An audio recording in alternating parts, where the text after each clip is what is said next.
Whoa, mama. I mean, we've got new Hassan Reddick news to react to. We've got that lawsuit, and from Ian Rappaport this morning, new information on when Reddick has to report by for the season account and rejecting a Jets one-year contract offer that would have paid back the fines and given him more money. Oh boy, we got to get into it. Let's roll. I'm going to lose my gosh darn bananas. Boy Green Daily starts now. Zoinks!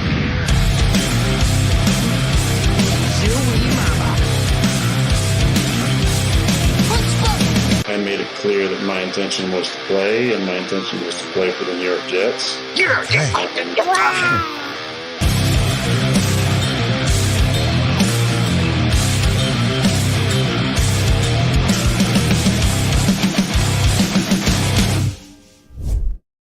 What's going on, everybody? I'm Paul Weston Jr., a.k.a. Boy Green. I'm the New York Jets digital reporter for Evie.com. Welcome to Boy Green Daily, a daily New York Jets video show, also available wherever you get your friggin' podcast, people. We've got breaking news to react to. Plus, we got to bring in our special cohort. He's with us normally once every weekend, at least. It is my father, the Eston Zone, to join me for this very juicy Hassan Reddick episode. What's up, Pop?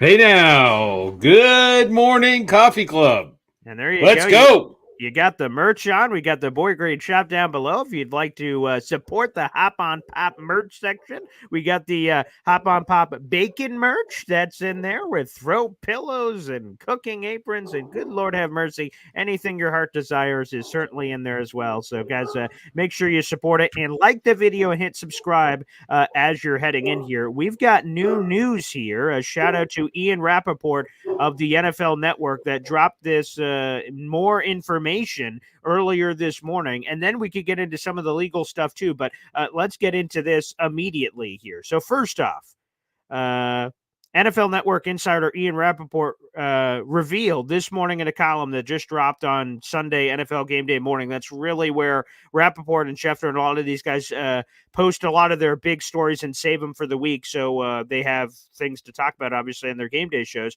He said there was a point early in the season when it seemed Reddick's holdout would end with a reworked deal that would have made him whole and much, much more. Again, the link to this article is down in the YouTube description. He says, this is from Rappaport, the deal was all but worked out with his former agents at CAA and Jets management. Reddick, who's on the hook for millions and millions in fines, had a contract offer that would have given him the opportunity to make up for the fines and make more money than he was originally scheduled to earn. The parties thought an amicable resolution would happen to allow the pass rusher to play for the Jets, earn his money back, have the opportunity to cash in with the Jets or some other team next offseason. Reddick declined the deal. At that point, the Jets had no choice. They decided to move on and hope he'd showed up at some point. Reddick simply wouldn't come in despite no clear win being available. The reason why, apparently, that Reddick rejected that one-year offer that, again, would have made him whole from a fine perspective and given him more money this year, and, of course, he would no longer be told under contract. We'll get into that in a second here. Is because he wanted a multi-year deal that made him one of the highest paid pass rushers in football, and that's the only thing he wanted, and he refused to take anything else, according to this Ian Rappaport article. So, wow. And let's just give the other nugget so this doesn't get lost in the shuffle, because there's been a lot of people speculating, when does Reddick have to report by for it to count? Here it is from Ian Rappaport. He must report by week 13 to receive an accrued season, or his contract will toll, and everyone will be in the same situation next year. By the way, week 13 is the week after the Jets bye. That is a home game against the Seattle Seahawks. There would be 6 games remaining for the Jets. That's home for Seattle, at Miami, at Jacksonville, home for the Rams, at Buffalo, home for Miami, for the season just to count. If he does not do that, then the Jets will retain Reddick's rights moving forward. And the only other nugget to share is Rappaport left the door open that Reddick could just retire entirely and walk away from the game of football. So a lot to unpack there, Father. So we could go through a couple of the pieces there. First off, just your reaction to all this. He's a moron. I mean, literally. So, I mean, he's got nothing. He's got no leveraging power. He's walking into a car dealership going to buy a 2025, Hummer stacked to the gills. He's like, how about $5? How much? Huh? What? $100,000? No, $5. I don't know what his end game here. And I'll tell you that the NFL really, normally a player guy. You're a team guy. You'd sell your grandmother down the river so the Jets could get another win. But and we've seen that before. We won't go into that diatribe, if you will. But you sold Robert Jones down the river. But anyways, I'm normally a player guy, but I think in the CBA there needs to be something like if they could maybe go to arbitration, right? They have bargained in good faith with him, right? And normally it's done behind the scenes. Well, here's why I'm saying that, right? If he showed up, right, and who knows where the Jets are going to be, it's going to be. My opinion is when he shows up with 6 games left of the season, the Jets are going to be in good shape or not. And him showing up is not pivotal, right? Him showing up tomorrow could have an impact. 8 games from now, or whatever it is, 12 games or whatever, 9 games from now, whatever it is, right? The ship will have sailed, right? And I would be like, yeah, thanks for showing up, but you're on the whatever list, the one that Keyshawn got on for pissing off Tampa Bay all those years ago, right? Thanks for showing up. You'll get your money. Just stay away from our freaking building, loser. So it's because it's clearly not about that. I would stick it up for him. You don't have a lot of leveraging chips as a player. This is one of them. If these reports are true, then what is he doing, right? Every player you can think of in this situation plays out their contract year, right? They signed a piece of paper saying, yeah, I'll try to make do with 14 million, but they offered him more than that, and he wants a multi-year deal. Well, what have you done for the New York Jets that was warranted a deal? What have you showed us, right? We and I forget his name, the player that we let go right before we signed Reddick. Bryce Huff. Bryce Huff, right? Yeah. We could have kept Bryce Huff, and he would have been here for these first 5 games, and he wouldn't have been a freaking pain in the ass like you. And we giving him a long-term deal makes a lot of sense. We're in a short-term window of winning for the Jets right now. At the time they signed Hassan Reddick, we're in a short-term window of winning. It's a 1-year deal, just like Mike Williams, right? Show up. It's beyond whatever. He's not bargaining in good faith, which is what a contract is all about. And if I'm the Jets, I'd be like, yeah, you can ride the pine to the end of the season because we don't need what you're bringing to the table. Well, you said if the Jets, don't go after Reddick and they just would have kept Bryce Huff, you said he would have showed up? I'm saying if we were looking and interested in a long-term deal with a younger defensive player, Bryce Huff, right? And 1000%, when I can look back in history and I can write down the winning lottery numbers from I have the ticket right here. What I'm saying is the Jets would have been in a better situation. It would have probably been cheaper, right? And what I'm saying is if we weren't willing to make a long-term deal with a known commodity to us, attitude, player kind of thing, then we would have done it with Bryce Huff. That was my point. No, I see what you're saying. It was clearly, it was a rental. That's all we wanted from him. We want you to show up for 1 year. You get what you need out of it, a contract year, blowing up, sitting next to Quentin Williams. That's what you get. But, and, the $14 million, whatever. And, it's just, he wasn't, in retrospect now, we know some of the things. He hasn't been bargaining in good faith. And what are you going to do? Yeah, right? The question is, I was going to have with Bryce Huff is, would he have shown up? He still is tied with Hassan Reddick in sacks with 0. He hasn't had a sack yet so far this season. But I do get your point. And here's this. This was other nuggets that have come out over the week. Hassan Reddick apparently wasn't returning the calls of his own agents as they were trying to get on the same page, and he was blown off his agents, which ultimately led to the story a couple days ago on Tatiana's birthday is when the news broke, because I was out to dinner when it happened, that Hassan Reddick's agency fired him and didn't bring it together. By the way, shout out to Chris Cortez, who said his membership did not renew, but booyah, that's all it takes, baby, to bring it back. Beautiful. Also, at the beginning of the show, let me make sure I don't forget, we're now 200 members away from NY Jets FL because we had one more membership gift that was at the beginning of the show. Excuse me, MFC. I apologize for not getting to this sooner, but thank you as well for gifting a membership here on the channel. We really appreciate it. Thank you very much to MFC for that. There it is, the gifted membership at one more chime. And it's important for those people that are gifted memberships to realize that it will not renew. You have to, I'm not saying that our friend there, Mr. Cortez, is in that realm, but if you get gifted a membership to stay on the boat, so to speak, you've got to take some action. If you write it off, you'll fall off the boat. So, which is why the numbers for New York Jets FL are larger than at first, because people are dropping off because they're not taking the opportunity to renew.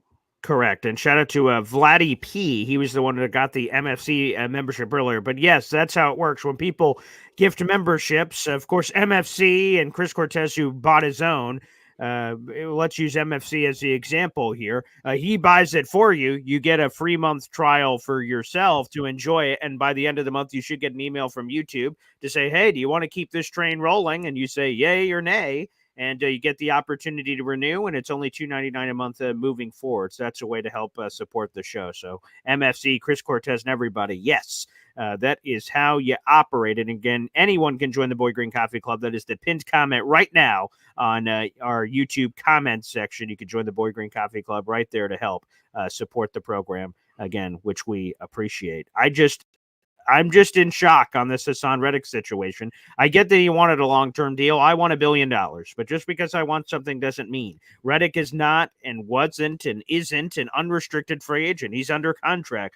So we can point to, and others have, hey, Jets, just sign him to the blee blah blue deal that Danielle Hunter signed, a 2-year deal for $49 million with $48 million fully guaranteed. He got that, but he was an unrestricted free agent, and he was bidding against the other teams. The Jets aren't bidding against anybody. It's themselves. They have Hassan Reddick, and to me, that's more than fair. A 1-year deal that allowed him to make up the fine so he doesn't look like an idiot out to the public, which he would have if they didn't do that, and say, hey, you can make a little bit more scratch here, and then whether it's us or anybody else, kill it this year. We think you will in our scheme and system and everything else, and then next year, booyah, hit the open waters, and someone's going to give you the bag. Here's my thing with this report thing, to your point, and maybe this is why the Jets would do what you say. Here, we'll give you your paycheck for the final 6 weeks of the season, but beat it, pal. Is because, like, what is Hassan Reddick going to even do in week 13, right? We get that game that's after the bye for the New York Jets, which is a Seattle game. What shape is Hassan Reddick in? A football shape? Real shape?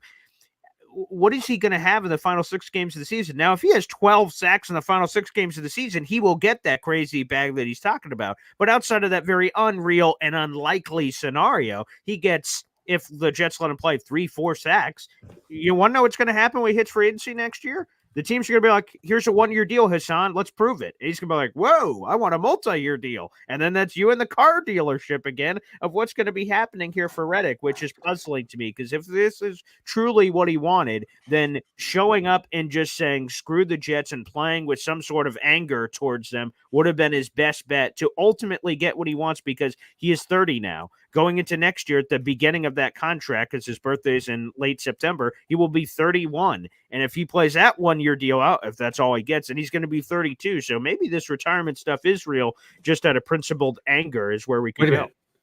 This just in. I've got some breaking news. I've figured it out. I've figured out why Hassan Reddick is a moron. Are you ready? Do tell, I guess. Okay. Did you realize, do you know when he was born? I mean, I guess I can reverse engineer it. He's 30 now. So what's that, 1994? Yeah, that's right. You know what else happened in 1994? Was that? No, wait. So they won 93. Oh, yeah. The Cowboys lost the NFC Championship game that year? Okay. I thought you were making a Cowboys reference. No, I'm not making a Cowboys reference. I am making a Lloyd Christmas reference. Wow. Okay. Do you know who Lloyd Christmas is? Yes. Dumb and Dumber. Yes. Dumb and Dumber. You know what day or year the movie Dumb and Dumber was released? I do not. You do. Think about it. Why would I be talking about it? 1994. The see. year Hassan Reddick was born. Right? Wow. And so he is channeling his inner Lloyd Christmas. Mm. And there he is, you know. So you're saying there's a chance. Oh, on There's the a there's a multi-year deal. When Are you he's saying having there's the a chance? one-on-one, when he has the one-on-one conversation with his agency, and they're like, Hassan, we kind of lost a battle here. We need to make a save face, and this is the best we could do. This 1-year deal. He's like, they're going back and forth, and He then ran out of the bathroom, letting everyone know that they just landed on the moon. Great times. Anyways, yeah. he's an idiot. There's no excusing it. He's trying to buy a Hummer for $5, and I'm not talking about the one you get down on Church Street. But Wow. anyways, yeah, Zoinks. it's whatever. Maybe he needs to be pissing in a cup because he's been in smoking a little of the wacky tobacco, but it's just out there, and the Jets just really just pulls up shop like his agent. Whatever happens, happens. He shows up, we'll evaluate it. But the Jets have bigger fish to fry than Hassan Reddick, and just think about that, right? Your biggest free agent signing, likely of this past year, and he's not showing up, and he's nowhere near the biggest story for the Jets. All right, let's do this because we also, of course, want to get your Jets Bills predictions, Pop. But we're you guys, I see a few of you talking about it. The legalities. I have a column out for Heavy.com. Hassan Reddick is in some legal troubles, which was the original intent of this video. But I said, before we start, let me go check Rappaport to see if there's anything else. I said, there's the latest on Reddick. So that was good to bring to the table. But Hassan Reddick is in some legal trouble. I have an article on Heavy.com talking about it, and I'm about to talk about it right now, which is some trouble even beyond the Jet stuff. According to a lawsuit filed in the Philadelphia Court of Common Pleas, Reddick neglected to pay a business partner more than $1.6 million, and it gets worse than that. Here are some of the details here. Micah Khan is accusing Reddick of not paying his share of the sale of the ex-Eagles Senior Care Company. Reddick-owned Haven Home Health Agency, which provides home health services to seniors with disabilities in the Philadelphia area since 2019, the lawsuit states. But while Reddick was focusing on football, his father, Raymond Matthews, and to your right, his former wife, they were running the business. The business was sucking. So Reddick reached out to Khan, this guy we're talking about, to try and save the business. Khan was contracted to quote-unquote take over marketing and business development. Long story short, he turns around the business and he sells it. Now, part of the verbiage apparently between Reddick and Khan was if they sold the business, Khan got half of if he flipped and turned around the business, they sold it, that he would get half of the money. So Khan, when they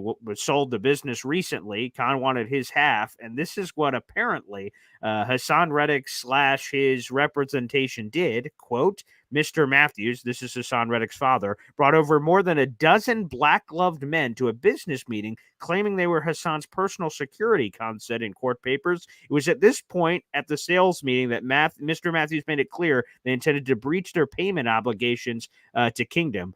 Khan said after he asked for the money, he was threatened and intimidation tactics were utilized against him, including threats to show up to his wife's job and his son's after-school program, and which all of a sudden you start looking at it going sideways. Now, before you even respond, Father, Hassan Reddick's attorney reached out to me yesterday, and he wanted me to include a statement from him in the column, and also, if I talked about it on any shows, to include this statement. So before you respond, here's the statement from Hassan Reddick's attorney regarding this matter. Quote, this lawsuit is a run-of-the-mill commercial dispute, but judging by its actions, the plaintiff here apparently thinks it can inflate the value of its legal claim by naming an NFL superstar as a defendant, even though he shouldn't have been named, hoping the media would pick up on the lawsuit. Perhaps it did so because the complaint revolves around an event that has not happened, the sale of Haven Home Health Agency. The legal claims in this lawsuit against Mr. Reddick and the other defendants are on as shaky ground as a quarterback dropping back in the pocket when Mr. Reddick is on the field. End quote. And that is a legitimate statement from Reddick's attorney who reached out to me and said he would like this included in any commentary that we make on this lawsuit. There you have it, Father. On top of all the football stuff, there's also this that Reddick is dealing with. Well, that just dovetails in nicely. So Hassan is dumb and his lawyer is dumber. Oof. Right? Because that sounds like he got he sent in a bunch of box tops and got his legal certificate. It's just what? Right. So no, Hassan Reddick. Yeah, we should stop talking about him. I mean, okay. I think that I don't mean we, I mean everyone. No, I mean, sure. it's just a mess.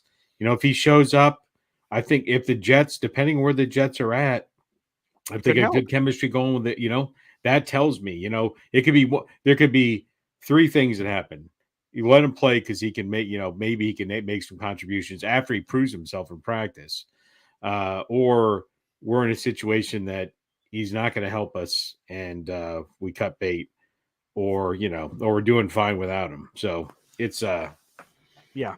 The only final thing I'll say is let me not say that because anything can happen. I was about to say under no circumstance would I release Reddick because we have his rights and that could be valuable. He could trade oh him. yeah, Or and hold I him. mean keep him and not because you'd have to pay him Correct. at If this he point reported, if he correct. reported. Right. Yes. But it is interesting that they sent over Seabass to try and strong arm the people.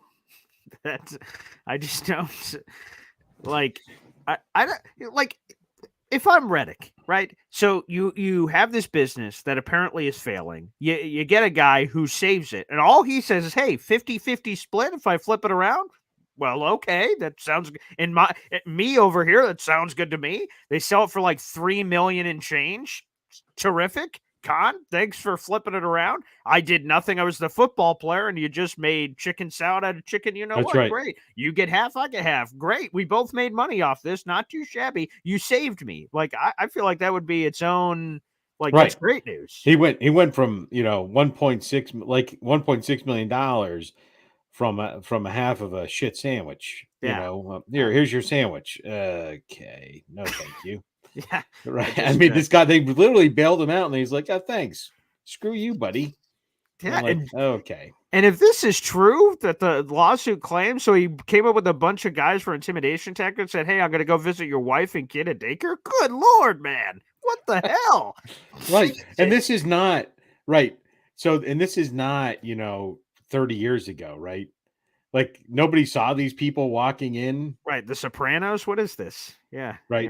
I mean, yeah. Wow. Anyways.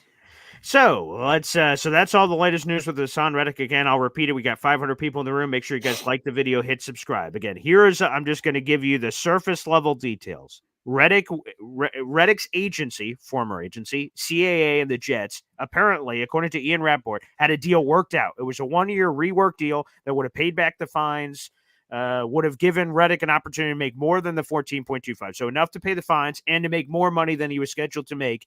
And then he would have been able to be a free agent next year, and we would have figured out whatever that would have led to. CAA and the Jets apparently were at the goal line of getting this deal done, but Reddick refused. He's the main ingredient to the pie. If he doesn't sign, it doesn't matter what CAA and the Jets work out, because Reddick wanted a multi-year deal that made him one of the highest-paid pass rushers in football. Jets said, okay, that's not happening, so we're moving on, and they decided to move on. Reddick must report by week 13. For folks that are paying attention at home, the Jets have a bye in week 12. Week 13 is the Seattle game, and there's 6 games left, including the Seattle game at that point. If he reports by that point, his contract will not toll, and he will become a free agent next year. If he does not show up by week 13, then the Jets will own his rights heading into 2025. So he rejected a deal, and there was an opportunity to do that, and also the legal troubles in which we just documented here. So take those for what you will. But that's all the latest on Hassan Reddick. Yikes. Anywho. Just real quick, you know what Hassan Reddick did?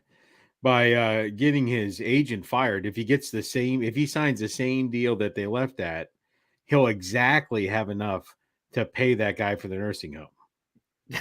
Yeah, right. Agents make 10%.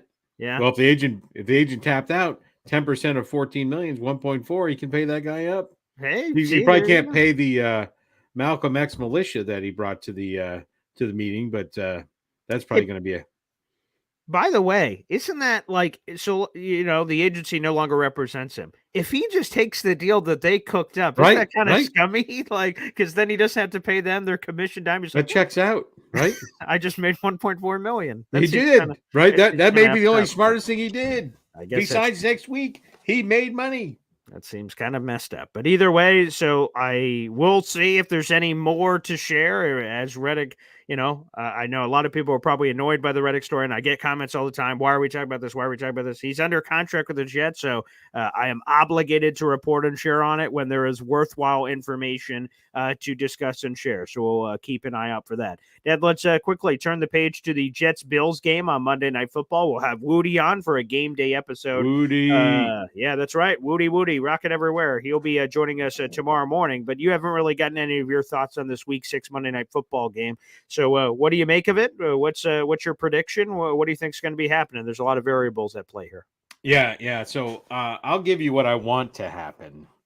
Then I'll say what I think is going to happen. Yeah, boy.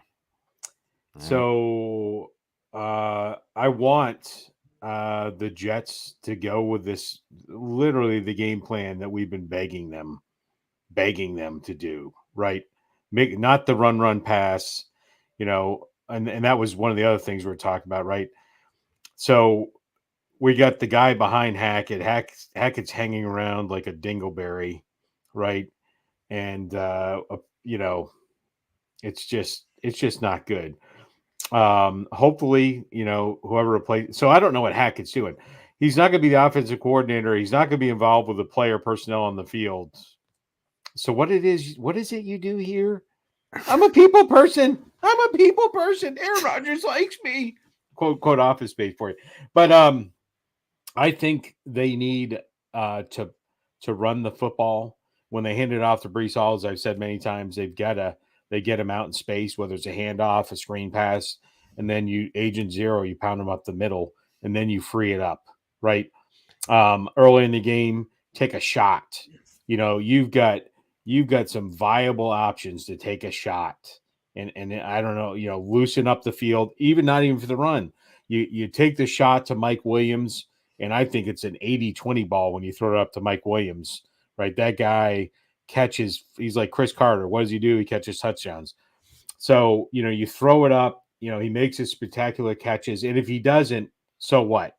We talked about it a few weeks ago. Wide receivers have gotten smarter that they don't like, oh, well, I guess the guy's going to intercept it. No, they tackle him, because what's the worst thing that can happen? You get a penalty.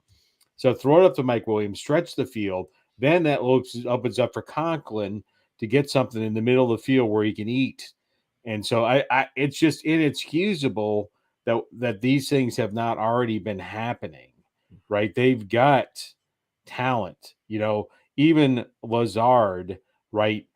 Open it up. And then, maybe Garrett can, live up to some of the hype that he had splashes last week. Well, you don't get a lot of love for me for catching 18 passes for 3 yards apiece.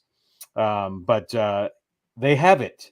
Open it up, pound the rock, play action. That's what can happen. Spread the ball around, right? Because right now, yeah, I was just going to say this real quick from Jared B. It looks like he's questionable right now with the hip, so we will keep an eye out for that. There are 3 players with injury designations for the Jets that are official. Michael Carter II is out. He's obviously our starting slot corner. He is out. And then C.J. Mosley and Tyler Conklin are questionable. Rich Cimini in his column this morning seemed to suggest that C.J. Mosley isn't going to play. So Conklin's the only one that's up in the air. We'll see. Yeah, you got to spread the ball around. This offensive line is not great at run blocking up the middle.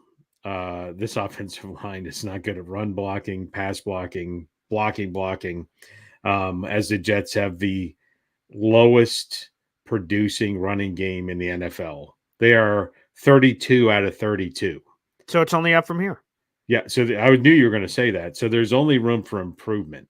Yeah. And so I'll just summarize, because sure we have callers, but Aaron Rodgers looks like a 40-year-old quarterback. And a 40-year-old quarterback without solid blocking, he's getting whacked left and right like a piñata. He's getting sacked. He doesn't have a running game to back him up, to give him some, you're not afraid of the Jets running game. Well, don't worry. They got Breece Hall. He's going to be the #1 draft pick in fantasy football. Yeah. So they're without the threat. Now it's more open season on Aaron Rodgers. Right, that's what they have to turn around, and hopefully nobody could do a worse job than Hackett. That's the good news. Like, the running game's got to improve. There's nowhere to go. They can't get worse because they're 32nd. The offensive coordinating and the play calling could not get worse. Exactly. So hopefully they could take some of these very simple concepts, take a shot, first play of the game, go deep, open it up. You gotta do it. You can't let Rodgers have a 12-step drop and be, oh crap, I got sacked, and then limp off the field, right? You got to do it early. Take your shots early. With all that being said, I will not be picking the Jets to win because they have not showed, and it's not hatred. I said they were 12-5 this year. They have shown nothing. They have shown no reason, no inclination that they'll be able to beat the Buffalo Bills. That's why I'm not picking them. It's not that I don't want. I'd be happy to be wrong. It's not that I don't want them to win. They can't run the ball. They can't pass the ball. And hopefully this is the spark that turns them around with the uptick from the new offense and the new interim head coach. Well said. I will just say, coming off your thing, that's how I feel about the change from Hackett to Todd Downing, who's the new play caller for the Jets. People have said, well, Paul, how realistic is a level of improvement? I'm not saying it's going to be a top 5 offense. That seems unlikely, probably.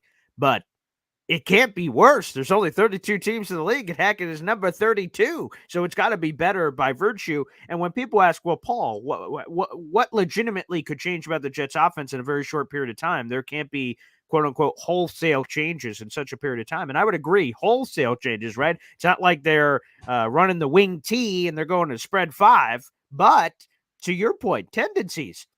Downing calls the plays. He's like, you know what? F this. Let's start the game with a bomb, to your point. Or let's do this in this situation. Personnel usage. That's another question we've had about players on the field at interesting times. Mike Williams, seemingly every time he gets the ball, outside of that pick against the Vikings game, which looked really bad. But outside of that, every time Mike Williams has been throwing the ball, he's like made a play. So I think personnel usage will be key. I think tendencies in situationals, and also look at Todd Downing's history. He has his history of great red zone offense. Boy, the Jets could certainly use that if they get there consistently enough for that to be making a significant difference too. So I'm just excited for it. I have realistic excitement. I don't know how great it's going to be, but it's going to be better than what we've seen, which makes me feel a lot better about it. Go ahead. Yeah, and this is the reason, just to talk quickly about the article you wrote about them trying to bring in offensive help for Hackett, right? Correct. Yes. The reason that didn't work is Woody Johnson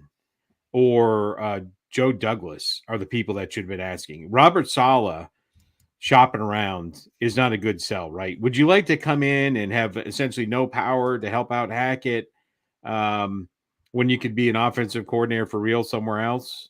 No. The problem is this interim head coach. And I don't. What's the offensive guy that's calling the plays? I'm sorry. What's his name? Todd Downing. Todd Downing. Right. So the problem for these guys is if they had a full show, a full go, if they were given this opportunity, whatever, how many ever months ago, then you could say, well, now they got a running start. Now you can see these poor bastards, right? They're picking up. You still got Hackett hanging out like a dead twin brother, is like one of those Siamese twins. He's dead. And he's like just hanging out, and you've got Saleh, you're living with the decisions they made. And like the Brock Lesnar trying to make chicken salad out of chicken shit.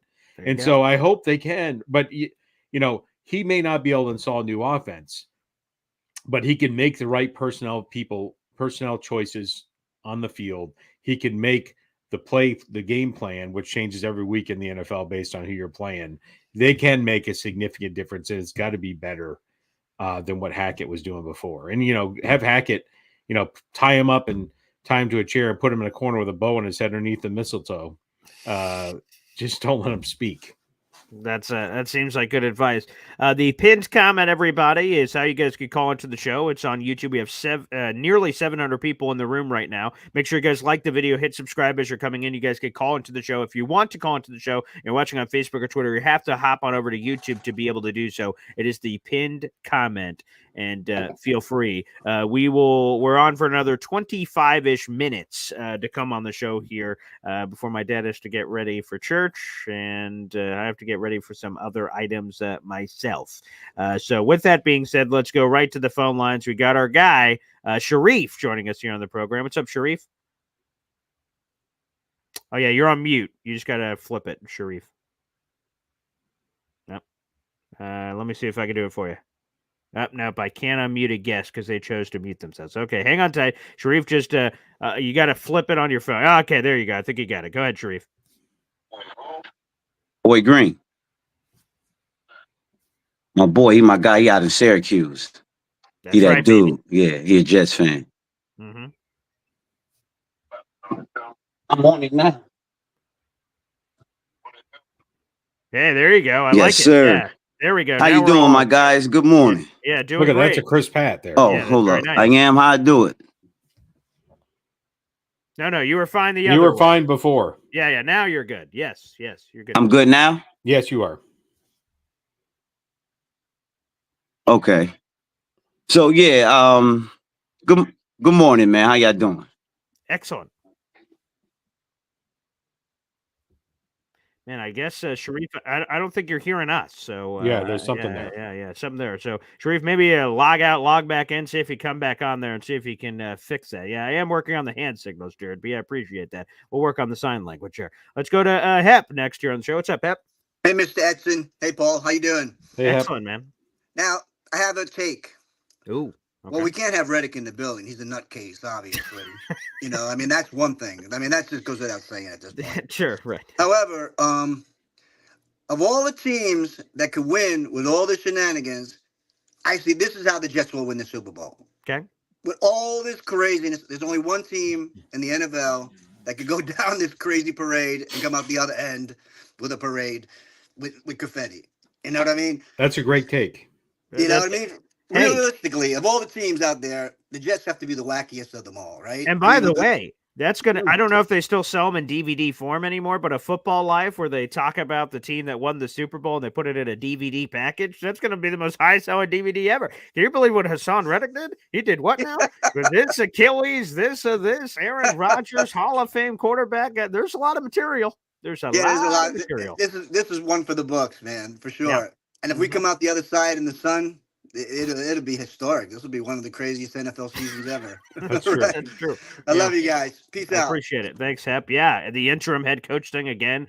A interim head coach has never won the Super Bowl before. Yeah, and for it to be the Jets who had not won a Super Bowl in 50 plus years, I mean, yeah, that would be an unbelievable level.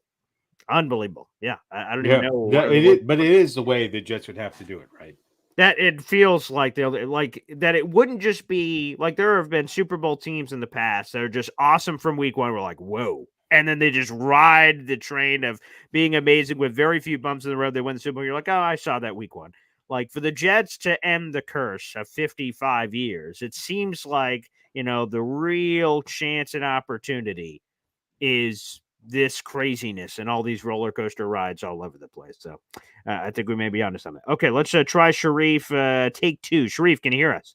Yes, sir. I can hear you good. Can you hear me? Okay, yeah, Yes. we got you. Yep.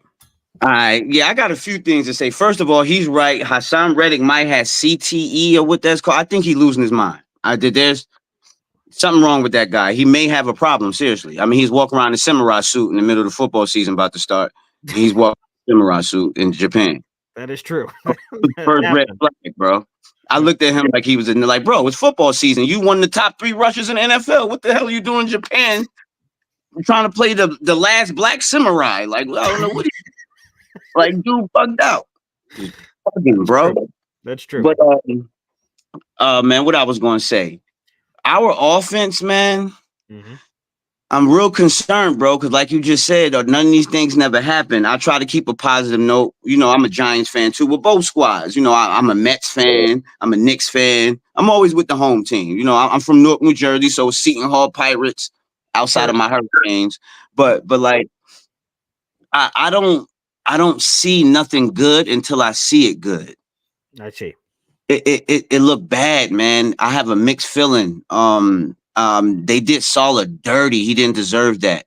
The team didn't deserve that. It's not going to fix the offense. Hopefully Downing changed something. And we got to start, and much as I love Aaron, man, we got to start giving him more scrutiny, bro. Yeah, it's coming off a tough game. Yeah, tough game. Yeah, 3 picks. That's true. He got to stop talking about it and do it and really do it. And we got to see something different, man, because when you lose, like if you see them guys, and I personally believe when all of them, everybody try to make it seem like Saleh, they wasn't talking about Saleh when they kept saying accountability. That's not why I played football, okay? I played football, bro, from Pee-wee all the way up to high school. And if I wasn't a knucklehead in the streets, I probably would have went to D2, somebody college, because I started. I was pretty good. You understand? Rough West Side High School, Barringer Bluebeards. You know. Okay, there we go. Man, I just hope that it doesn't take the spirit, because remember, bro, football is 90% mental, 10% physical. As physical as y'all see the game is, it's not that physical. It's more mental than anything. That's the first thing they teach you in Pee-wee. And it really is. Because when, man, you could take a hit, you can recover from an injury, but it's the mental blockage you got to pass once you get out of that, you know? We used to play a team back in Pee-wee, man. I swear to God, they used to beat everybody except, but we was one of the toughest. But they was called the Irvington Knights. And they used to wear all black. And they used to do their exercise so intimidating that the game was over at pregame. Wow. Are you ready? Yeah. Are you ready? Yeah. And they hit their pads. They be in that all black. And they was the only team, you know, a lot of our coaches, we couldn't wear visors. Sometimes coaches to get on it. They coach let them wear the visors. They looking all, and they do 1, 2, 3, 1, 1. And oh man, bro, they were so intimidating. Yeah. But we take that and just hit the crap out of them and we used to knock the fight out of Irvington. But, you know, that was one of them teams that we always win 7-6, 7-0, 6-0. Sure. Yeah, but the Jets got to get that spirit, man, and find that spirit without Saleh, bro. Because I think people could say what they want about Saleh, man. They played for him. He designed that defense. He made the Jets relevant. No one's saying they're not giving him that respect. The Jets wouldn't even have all these primetime games if it wasn't for him, man. Point blank, period. So, and nothing to Brick. Brick seemed like a straight up, solid, straight shooter. And that's the only beauty about our coach change, that most people, when they get changed coaches, a whole new guy come in from somewhere else. Our stuff is in-house. So it may be all right, you know? It may be all right. I think they need to bring Saleh back and let him run the defense. All right. We'll see if that can happen. I would just say this. Was Saleh thrown under the bus and kind of blamed for all the issues? Yeah, maybe. But at the end of the day, he wasn't a great coach. He was 16 games under 500. So while he is the fall guy, no one else got fired. Only Saleh was fired.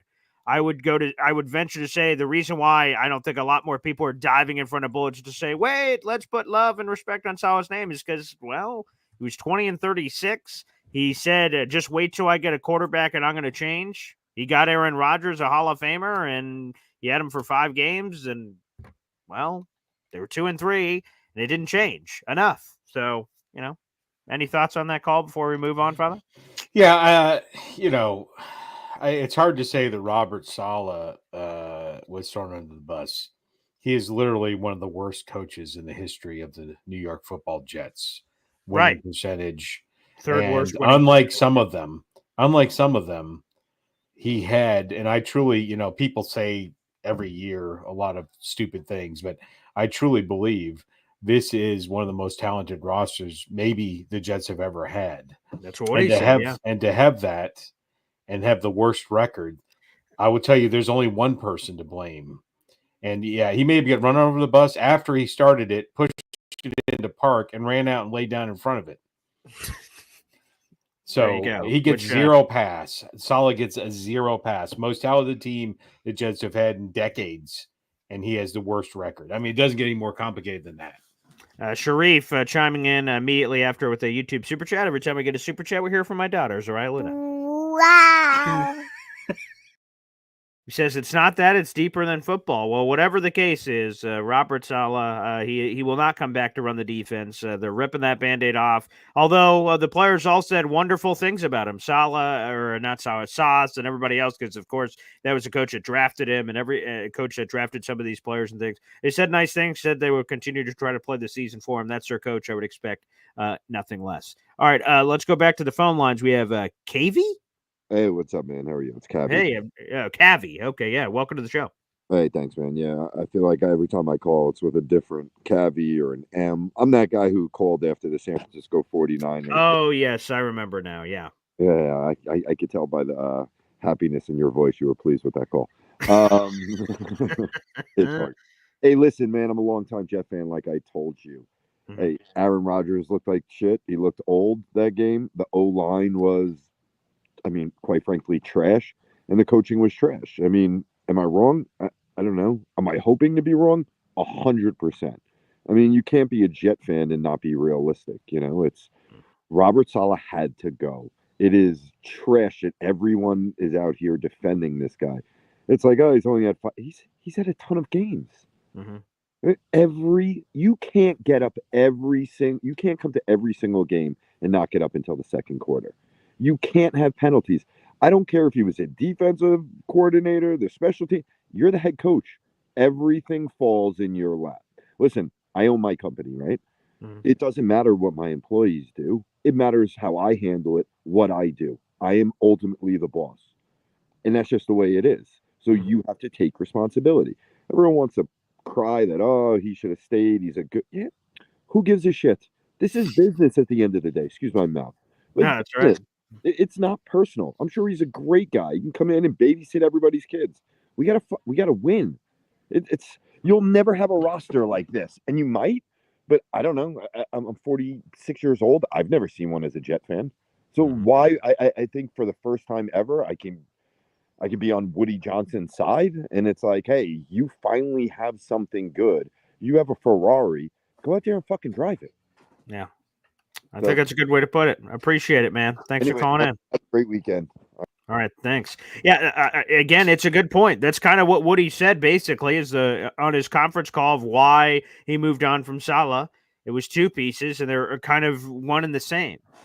He Yeah, I would. believed this team wasn't getting maximized, that the talent of which again, these two things go together. He said he believes this is one of the most talented teams he's ever had, if not the most talented, and he's owned the team for 25 years. So that's it. And number two, that we're not getting the most out of it. This team was 2-3 with a chance to fall to 2-4 against Buffalo if things don't go right. And he said, no, screw this, man. Someone else has to get the most out of this team. And he believed Jeff Ulbrich had the chance to get the most out of this team.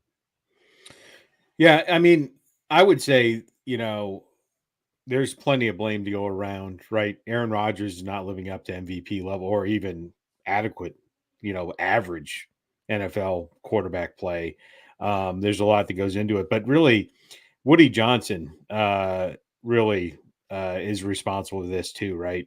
Shy of I can only imagine that Salo was hamstrung by what he could and couldn't do with the perception of what Aaron Rodgers wanted and Hackett, blah, blah, blah, blah, blah. I mean, at the end of the day, Aaron Rodgers isn't with the team. If we had gone with a different quarterback when we were shopping around, Salo would have been fired last year, right? To keep trying to keep the cohesion around for, Rodgers probably going to be around one more year. Let's ride it out. That's the only reason Salo was here. Otherwise, him and Hackett would have been gone. It doesn't matter that Aaron Rodgers was hurt. It doesn't matter that Zach Wilson was a crappy, turned out to be not a great draft pick, right? That doesn't matter. Coaches get fired for that, right? And the only reason that they tried to keep this together was cohesion. And then Woody Johnson, when he realized that that wasn't good enough, pulled up stakes that he should have done, 6 to 8 months ago. Yeah, the thing that kind of bothers me is this. So, like, my Holy King, you comment in. It's or excuse me, I highlighted the wrong comment there. You've dropped multiple. Here it is. This one, excuse me. It's Salah's fault that the kicker missed a game-winning field goal. Of course, he's mentioning the Denver Broncos game. Another, you didn't say this, my Holy King, but I'll say it for you, right? Is it Salah's fault that Aaron Rodgers threw a back-breaking interception to lose the game? No.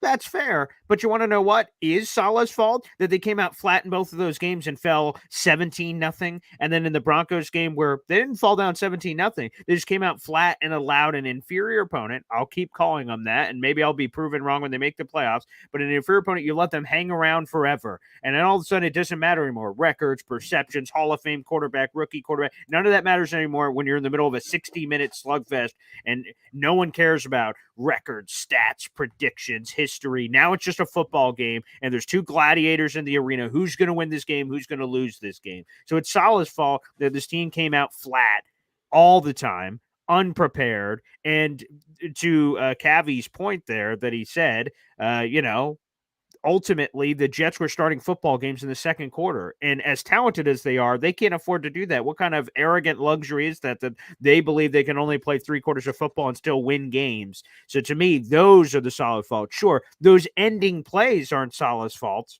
Those are mistakes that happen, but you could certainly blame him for all the penalties.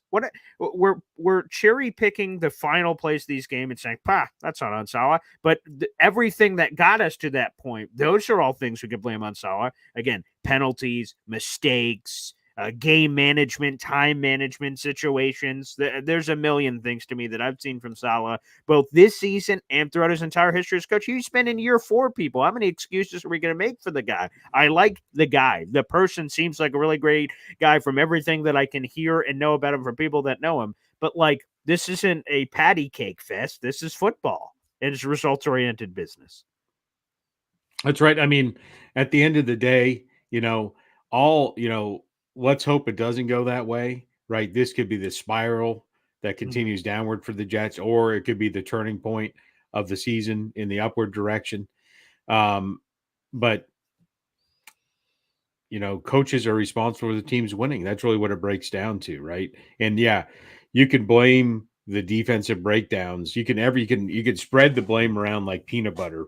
But at the end of the day, it's the leader, the person out in front, who's going to be responsible. And if, Robert Saleh's decision was limited or corrected, or Joe Douglas is preventing him from winning, then that's on the Jets as an organization, right? But there was plenty of blame that falls under Robert Saleh as well. But the players also have not performed. Yeah, and that's a fair point to make. Those players have to step up. Let's just be quite simple. The two plays that my Holy pointed out, if Greg Zuerlein makes that field goal at the end of the Broncos game, they win. If Aaron Rodgers doesn't throw that interception, they were 25 yards away from the end zone. And there's plenty of time left on the clock. I know that's cherry picking. The Jets are 4-1, and of course Saleh isn't fired. So it just goes to show you the fine line that exists. So if the players, Rodgers, Sauce, this, that, the other, pick anyone you want, if they would have played better, then he wouldn't have been fired.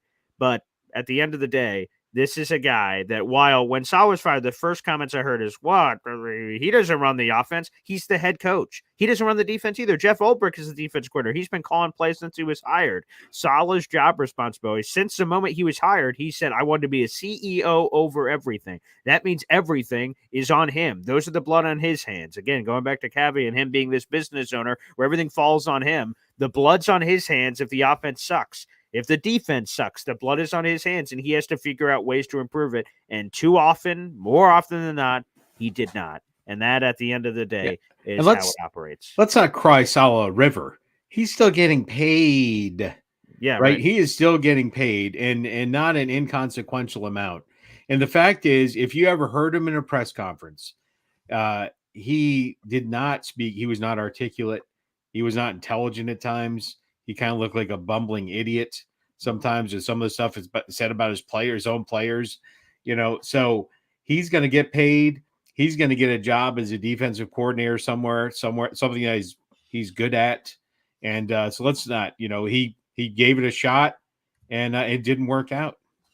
And by the way, on the Not Crying Rivers, this guy is going to enjoy this paid vacation for the rest of this year. He's getting paid by the Jets, from what I understand, for next year too. And then he's going to pick up a defensive coordinator job because the NFL's a brotherhood. And I'm not trying to denigrate Saleh. He's a great defensive mind. Some guys are better as DCs than head coaches. He's going to have a job in no time. Miami, San Francisco, the Shanahan tree spreads far and wide. He's going to have plenty of opportunities, so no reason to cry for him. Let's give Ulbrich this chance. He's got. I've kept saying it, and I'm seeing and going to continue to say it throughout the week and moving forward. Ulbrich perhaps has the greatest runway an interim head coach has ever had. He's got 12 games with, as we're all saying, one of the most talented rosters we've seen in some time, with a Hall of Fame quarterback on one side and his defense, which has been top 5 under his own direction, which, by the way, he will continue to call defensive plays. He has a great chance to keep this job and allow this team to go to the playoffs and do everything that they want to do. We'll see ultimately what he does with it. If he fails in those endeavors, then Woody Johnson's going to stick a big fat piece of dynamite in this team. It's going to explode, and we're going to see how all the pieces, and we'll be talking about it because we do this show, whether good, bad, or indifferent, we'll be doing that next offseason. Hopefully not. To reiterate, Pop, before we sign off, what was your official score prediction for Jets-Bills week 6? Yeah, I think the Bills have not been lighting the world on fire lately. And Josh Allen, is never, he's had his big passing games, but it's really more about, he's a rumbling, stumbling Tim Tebow kind of like quarterback, although a little bit better passer than Tim Tebow, just to be clear. But but he does, he runs it to his own detriment. He's very, for those Syracuse fans out there, he's very Eric Dungy like he will run through a brick wall and then get hurt and then, but give it his all. So with all that being said, it's very hard to predict because this is very much like the first game of the season where you change out 90% of your players. Like what are you going to get from this new coaching staff? You don't know.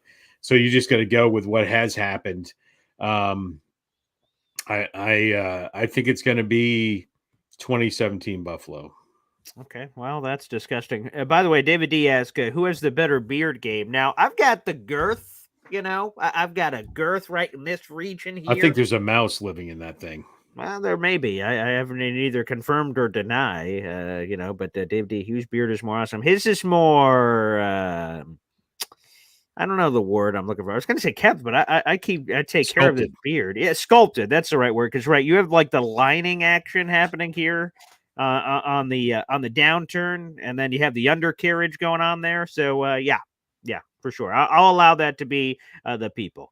Dakota immediately saying Paul Senior. Oh, there you go. MFC. There you go. Junior. Yeah, there we go, baby. Some gosh darn respect for Pete's sake. But that's neither Duck Dynasty. There we go. That's it. There you guys, go. I will we'll have our prediction for Jets Bills, my own prediction, with Woody tomorrow on a game day edition for Jets Bills Monday Night Football. So appreciate it. Guys, make sure you guys like the video, hit subscribe, and check it out. We got 800 people watching the show live. Enjoy the game of football, the stress-free version. And yes, it is crazy, Phil, that Paul Jr. has more silver grays than his father does. That's true. You can see him. You can see him on the camera, the lighting. Look at all this, all the way Those down. are the ones that are going in different directions. It may very well be. It may. Paul, very don't well forget. Be. Yeah? You won't see me again, but you will see me on Friday. Yeah, so go ahead. Let's give the tease. We haven't told anyone yet, Dad. So give the big reveal. What's happening later this week? Boy Green is taking his talents to the ATL for the father-son weekend, and we'll be doing shows Friday, Saturday, Sunday, and Monday. There you go, people. That's indeed it. So just to tell the quick story, me and my father every year, while obviously it isn't Father's Day here in October, but we've been doing it for many, many years, where for the Father's Day celebration, me and my dad get together. It was easier when we're all in the house, but when we're all separate, wherever we are on the planet, we find a central location to do the greatest sporting event weekend of all time. We keep trying to do it to put it all together.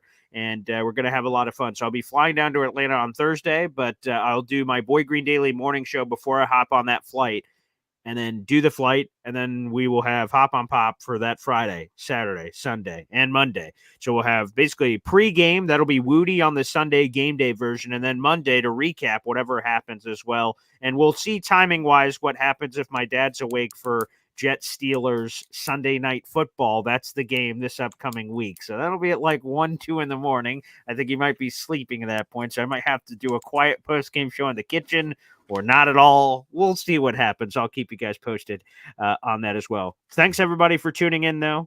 Well, bacon? The bacon signal. The bacon signal. There it is. Guys, thanks for joining us. We will see you tomorrow morning for Boy Green Daily. Everybody take care, and we'll see you next time.